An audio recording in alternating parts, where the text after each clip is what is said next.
Have a very special day, respected ladies, honorable gentlemen, and my dear all the youngsters. My channel Musical Masters of Ghazals from CM City, Gorakhpur. Welcome each and everyone. I will make my best efforts to mesmerize you and make this day memorable for you. So let us start with this beautiful piece of Hasya Ghazal and transport yourself into the heaven of music. मित्रों, आज मैं आप लोगों को हंसी मजाक से भरपूर एक हास्य गज़ल सुनाऊंगा और जिसको सुन करके आप लोगों को निश्चित रूप से बहुत अच्छा लगेगा, खुशी मिलेगी। यदि अच्छा लगेगा तो मेरे चैनल को लाइक करिएगा, दोस्तों में शेयर करिएगा और चैनल को सब्सक्राइब कर लीजिएगा, जिससे आप लोगों को डेली नई नई गज़लें, हास्य गज़लें, नज़में सुनने को मिलती रहेंगी। और कमेंट में अपना ओपिनियन ज़रूर बताइएगा। एक निवेदन मेरा यह भी है मित्रों कि ये मेरे चैनल का उद्देश्य किसी धर्म, जाति, संप्रदाय, मत, मजहब या किसी व्यक्ति की भावनाओं को ठेस पहुंचाना नहीं है। इसका उद्देश्य केवल और केवल आप सभी लोगों का मनोरंजन करना है। तो आज जो हास्य गज़ल मैं आपको सुनाने जा रहा हूँ उसको अकबर इलाहाबादी साहब ने लिखा है। अकबर इलाहाबादी साहब इलाहाबाद के रहने वाले हैं या थे और वो सेशन जज थे। तो जज के रूप में भी उन्होंने अपनी जिम्मेदारियों का निर्वहन किया और चूँकि लिटरेचर में उनकी रुचि थी तो बहुत सारी उन्होंने गज़लें, हास्य गज़लें लिखी। तो उन्हीं की लिखी हुई एक हास्य गज़ल है, उसको मैं सुना रहा हूँ। तो ये गज़ल लैला मजनू और उनकी अम्मा के बीच में जो बात होती है उस पर आधारित है। ये लैला मजनू 21वीं सदी के लैला मजनू हैं। 16वीं 17वीं शताब्दी के लैला मजनू के बारे में आप लोग बहुत सारी फिल्में देखे होंगे, सुने होंगे। तो 21वीं सदी के लैला मजनू और उनकी माँ की क्या स्थिति है, क्या भावनाएं हैं, क्या कहना चाहते हैं, उसको आप लोग ये सुनिए। एक दिन लैला की माँ ने लैला से कहा कि बेटी, अब मैं तुम्हारी शादी करना चाहती हूँ, क्या तुमको कोई लड़का पसंद हो तो तुम बताओ।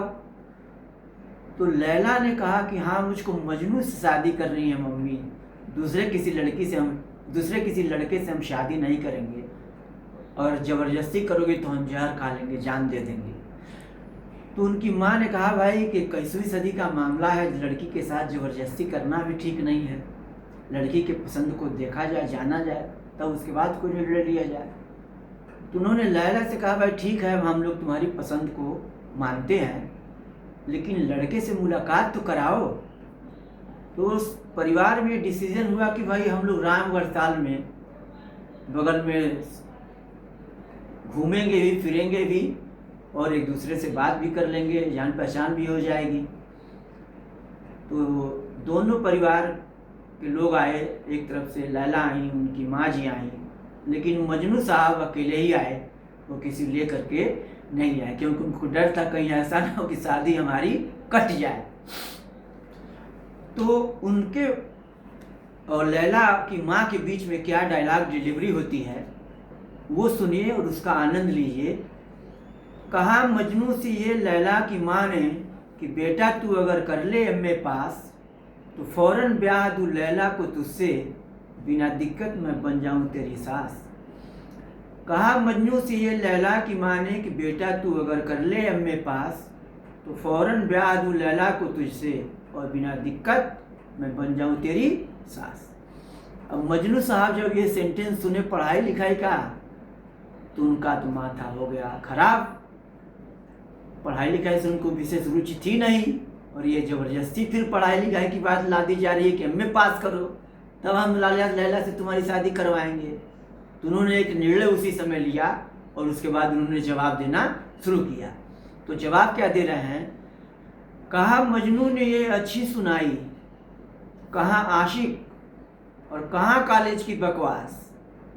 कहा मजनू ने ये अच्छी सुनाई, कहाँ आशिक कहाँ कॉलेज की बकवास। कहाँ ये फितरती जोशे तबीयत। फितरती जोशे तबीयत माने प्राकृतिक रूप से जो मिला हुआ है। कहाँ ये फितरती जोशे तबीयत, कहाँ ठूसी हुई चीज़ों का एहसास।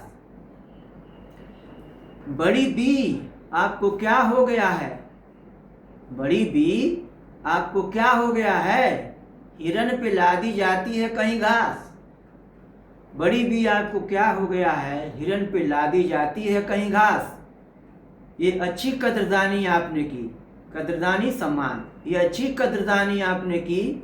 मुझे समझा है कोई हर चरण दास, मुझे समझा है कोई हर चरण दास। और अब मेरा फाइनल डिसीजन आप सुनिए क्या है मेरा। दिल अपना खून करने को हूँ मौजूद, दिल अपना खून करने को हूँ मौजूद, नहीं मंजूर मगज सर का आमास। मगज सर का आमास माने दिमाग में सूजन हो जाएगी पढ़ाई से मेरे। दिल अपना खून करने को हूँ मौजूद, नहीं मंजूर मगज सर का आमास। यही ठहरी जो शर्त वस्ल लैला। यदि शादी के आपने यही शर्त लगा दी है, यही ठहरी जो शर्त वस्ल लैला, तो इस्तीफा मेरा बाहसरत व यास। बहुत मायूसी से मैं इस्तीफा दे रहा हूँ। मुझे आपकी बेटी नहीं चाहिए, क्योंकि पढ़ाई लिखाई मेरे बस की बात नहीं है। पढ़े लिखे लोग भी कौन सा बहुत बड़ा अच्छा काम कर ले रहे हैं, इसलिए पढ़ाई लिखाई मुझसे हो नहीं पाएगी और न मेरी कोई ज़रूरत है इसके लिए। आप लैला को अपने साथ लेते जाइए। Thank you.